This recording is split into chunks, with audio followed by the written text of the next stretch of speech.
Alright, so we're going back to an old format here. I'm getting a bit tired of talking head videos, so instead I'm going to talk over some visuals of me exploring and taking photos. Alright, let's go. Now, I actually get this come up quite often with people that I know. They ask me how my YouTube's going, does it make me any money, do I lose money, is it worth the time and effort, and ultimately they tell me they would love to start a channel themselves, but they don't have the time, money, or know-how.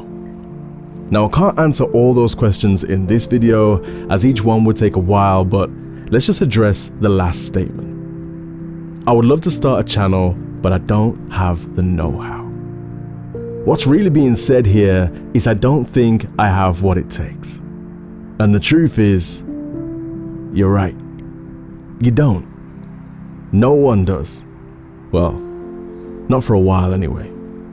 No one can just dive into this new made-up career and generate an income in the first day.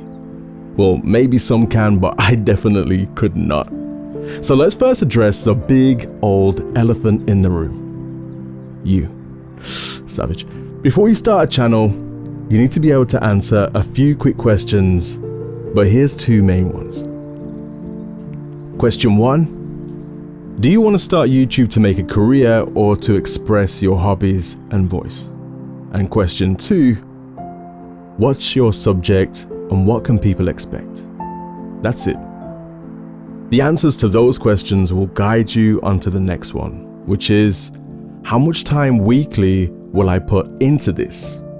Trust me, write these down and answer them later as you listen to this video. It will help you a lot with your tactics moving forward from this point on. So let's say you already know what videos you want to make. You just need the channel, the gear, and the know-how. Like I said, in this video, we're focusing on the beginning, the day one. And you may be thinking, easy. Just make a YouTube channel, right? Let me tell you, the truth is a little more detailed than just that. Let's break down a list of all the things you need, and then I'll jump in and give reasons as to why I would suggest them in the first place. Alright, number 1, sign up for YouTube. You'll need an email account connected to a Google account. This could be a personal account or one you made to start your YouTube in the first place. Number 2, make another email account. Yeah, a second one to the one you just made, and call it something that would make sense for inquiries afterwards. Number 3, get downloading some free softwares. Write these ones down: DaVinci Resolve or CapCut, Canva, TubeBuddy, and ChatGPT.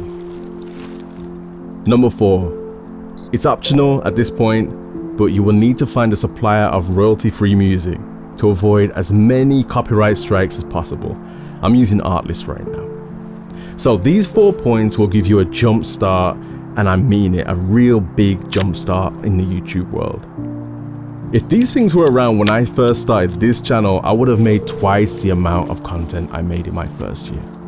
So let's dive in and break all these things down. Number 1 is default. You need a Google account. You need a Google account to start YouTube. In fact, you need a Google account to eat and breathe at this point in life. It's a default. Number 2, this is your security in a way. This is the email address you will make public if you wish to communicate with brands, sponsors, other YouTubers, or your own audience. And you want this completely separate to any personal accounts, trust me. You will be shocked how many emails you'll be getting through that inbox. Okay, number 3, free softwares.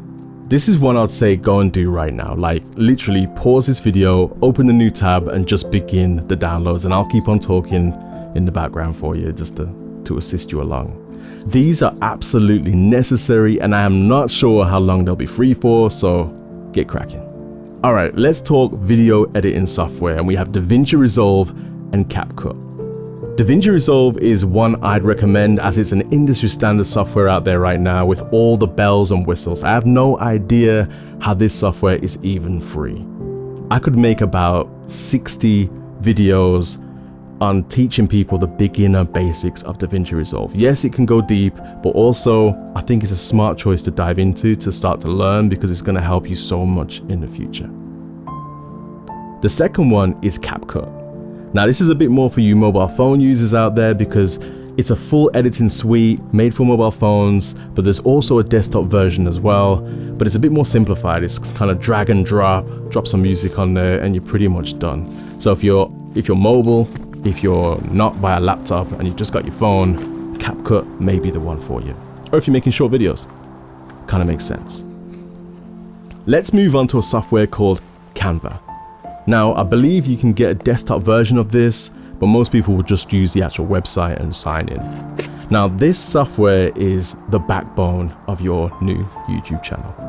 It's full of free presets, so sign up and in the search bar type in YouTube and you will see it has so many templates for thumbnails, channel banners, logos, and profile photos. You don't have to use them how they are, but remember, these templates are already created with the right size and dimension in mind. Now, if I had this when I first started my channel, it would have saved me so much time. It literally took me just over a week to get my banners up, to get my profile picture, to get my little logo icons and all those things sorted. Whereas Canva now can make it so easy and you'll be finished within the first day that you start. That's kind of a guarantee. So I would definitely say check out Canva. It's something that I use in every single video for my thumbnails and fonts with inside videos. Next software is a software called TubeBuddy. Now this one's a little bit different. It's an add-on for Google Chrome, so you may need to download Google Chrome if you're not a user of it. So what it does, it will visually display all the hidden secrets YouTube isn't showing you, like tags on videos, which videos are performing best on someone's channel, thumbnail viewing, not to mention SEO assistance and video titling suggestions. Once you install it, it will do the rest and latch itself all over your YouTube account and give you endless insights to boost your growth. It's a very, very smart choice, and I think it's a must. And finally, you've probably heard of it before, ChatGPT. Is it ChatGPT or ChatGPT? Let's go with GPT. This software is taking over. Go on, ask any content creator right now if they use it, and the answer will be, duh, of course. ChatGPT is an AI website or an app for your phone that allows you to ask it questions, and I mean, you can ask it anything. You just need to know the best way to communicate with it. But once you do, and I will make a whole video dedicated to using it for YouTube and stuff like that, but once you do learn how to communicate with ChatGPT, it won't be long before it's coming up with multiple video ideas in your niche, thumbnail suggestions, title ideas, tags, descriptions. It can even write your whole year schedule to keep you from running dry with ideas. It's absolutely ridiculous. Install it on your phone right now as you're watching this video, unless you're watching it on your phone. In that case, write it down somewhere, put it in your notes, I don't know. And finally, let's move on to number 4, the fourth point. And this, like I said before, it is optional, but I think it's wise to pay attention to this part. And that is signing up for a royalty-free platform. I use Artlist, I'm not pushing it on you, but it's just my choice. Now what they do is allow you to use music from real artists in your videos without getting a copyright strike. At first you might think, this doesn't even matter because I'm not going to make money from AdSense straight away anyway. AdSense is the Google company that pays you for the views that you make on YouTube, by the way. The problem is, if you have a copyright strike, all the money goes to the artist and you get nada. But you also get penalized. As much as YouTube will not admit it, you will get shadow banned. Meaning, if you keep getting copyright strikes, YouTube will punish you and put Charlie in the corner facing the wall. And all those potential viewers who you would have had come and view your content or got your content suggested to them will have now got suggestions from your competitors for the next few months. It's kind of crazy. And you can see this in your views. The next 2 or 3 videos you post after a strike will have significantly lower views. Now, use this as good practice. I know you have to reach a certain amount of subscribers and view time hours before AdSense will pay you, but if your videos have a copyright strike, reaching that point will feel absolutely impossible. And if and when you do reach the criteria, the videos with strikes will never earn you money, no matter how many thousands of views you get. So save yourself some future stress and really consider a royalty-free music provider. And this is where I'm going to end this video. If it's been a wealth of information, then please hit subscribe and like the video so you can come back to it, and it will help you find more of my content in the future. If you know a friend or anyone that's been running their mouths about starting a YouTube channel, then send this to them. It might actually help them as well. All right then, I'll catch you in the next one. Bye.